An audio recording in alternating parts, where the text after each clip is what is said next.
Good morning, everybody. Welcome back. It is Friday, April 3rd, and you know what time it is. Let's get into the prices of cryptocurrencies.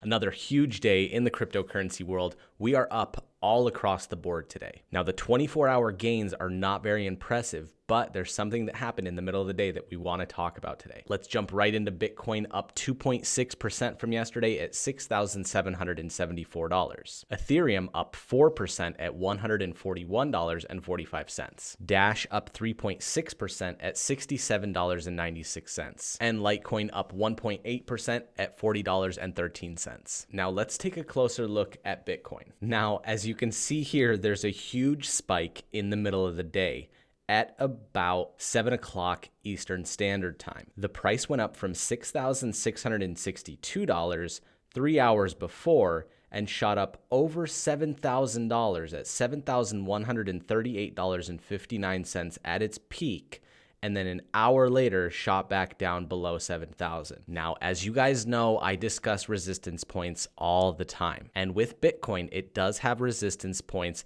at each $1,000 increment. So obviously there was massive volume traded here, but as it hit the $7,000 mark, it started automatic sell orders, causing the price to go down, causing everybody to panic sell, and then it balanced out, but still in the positive above what it went up from. Join us later today when we go over the top news articles in the last 24 hours, because there's 2 articles in particular that discuss this peak. Don't forget to like the Facebook page, subscribe to the YouTube channel, go to CoinCasso.com and register your account today, and we will see you in the later video.